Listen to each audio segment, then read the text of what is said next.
Witam Was ponownie. Kontynuujemy temat marki osobistej, budowania marki.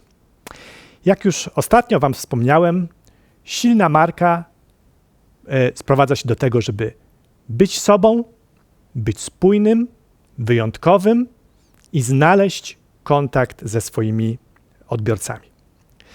A żeby być sobą, to trzeba wiedzieć, kim się tak naprawdę jest. I żeby dojść do tego, to warto sobie przypomnieć, kiedy najczęściej jestem w tak zwanym stanie flow. Stan flow to jest taki stan, kiedy robimy coś i tak naprawdę czas dla nas się nie liczy. Po prostu możemy coś robić i robić, w ogóle zapominamy o jedzeniu, o piciu. Jesteśmy jakby w jakimś uniesieniu. Czujemy niezwykłą pewność siebie, spokój. Czujemy, że możemy inspirować innych, jakbyśmy sami byli inspirowani. Pomyślcie, kiedy ostatnio byliście w takim stanie właśnie, w stanie flow? Z kim wtedy byliście? Gdzie to było? Jakie emocje wam towarzyszyły? To jest bardzo ważny znak. Znak, co tak naprawdę w życiu powinniście robić. I gdy już dojdziecie do tego, kiedy najczęściej właśnie jesteście w tym stanie flow, to pomyślcie też, jakie są wasze najważniejsze wartości w życiu. Jak już wam kiedyś powiedziałem, budowanie marki to również komunikowanie wartości.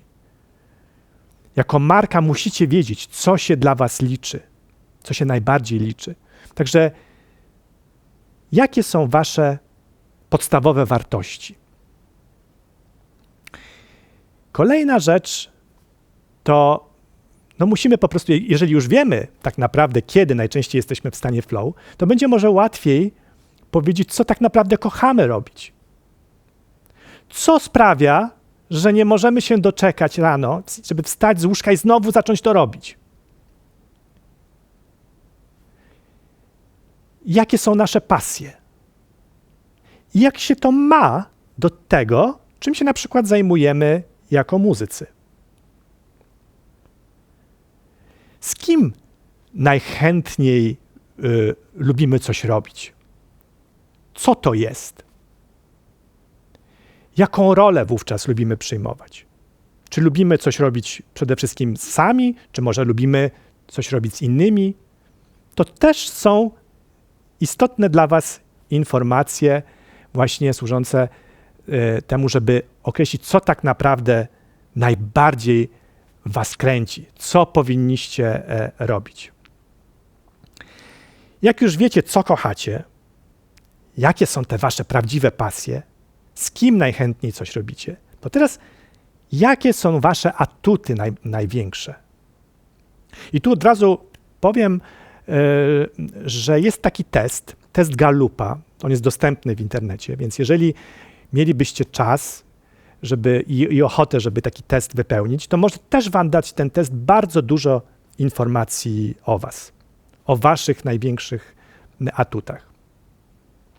Ale tak na ten moment, jakbyście mieli właśnie określić te atuty, to co by to było? A jakie atuty widzą w was inni? I teraz właśnie jak to się ma do tego, co kochacie robić. No i teraz jedna z też absolutnie kluczowych rzeczy. Na czym polega wasza wyjątkowość? Czyli czym się wyróżniacie? Zbudujecie silną markę, jeżeli będziecie robić coś, co absolutnie was określa, co jest jakąś waszą domeną. Tutaj warto pomyśleć o tym, jakie są wasze zainteresowania, na przykład jakie są wasze ulubione filmy, jakie są wasze ulubione książki, jakich macie idoli, co najbardziej lubicie, nie wiem, w modzie. Chodzi o to, żeby spojrzeć ogólnie na wszystkie pozamuzyczne wasze zainteresowania, ale też na przykład zainteresowania muzyczne niezwiązane na przykład z tym, co na co dzień robicie z repertuarem, który wykonujecie w ramach swoich studiów. I teraz zastanowić się, jak można to wpisać w to, czym się zajmujecie, połączyć te wasze zainteresowania pozamuzyczne z tym, czym się zajmujecie. Bo może w ten sposób będzie właśnie można tutaj znaleźć jakąś wyjątkowość. Pamiętajcie, że dzisiejsze czasy przede wszystkim należą do ludzi, którzy się czymś wyróżniają, którzy robią coś, czego nie robią inni. Więc jeżeli tysiące osób wykonuje jakiś repertuar, tak, żelazny repertuar na przykład koncertowy, to nie jest wcale powiedziane, że wy też musicie to robić, bo naprawdę będzie wam się bardzo trudno przedostać do renomowanych sal koncertowych, wykonując to, co inni robią, co właśnie setki osób poza wami robi. Pamiętajcie, że w tej chwili już mamy w sieci mnóstwo fantastycznych interpretacji wielkich artystów tego żelaznego repertuaru. Także warto pomyśleć o tym, jak można by było wyznaczyć swoją drogę indywidualną.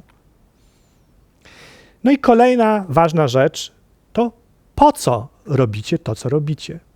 Jeżeli nie odpowiecie na to pytanie, też będzie wam bardzo trudno zbudować markę. Jeżeli nie wiecie, po co istniejecie, po co gracie, co chcecie przez to powiedzieć, co chcecie osiągnąć, w jaki sposób ma to wpływać na innych ludzi. To jest właśnie też kwestia określenia swojej misji życiowej.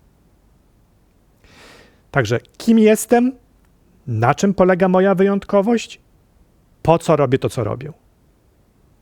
I kolejna ważna rzecz, dla kogo robię to, co robię. Trzeba stworzyć portret swojego potencjalnego odbiorcy.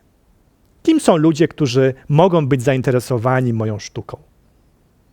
Czy to są ludzie młodzi, czy to są ludzie starsi, czy to są może całe rodziny, czy bardziej kobiety, bardziej mężczyźni? Jakie mają zainteresowania, jakie mają wartości?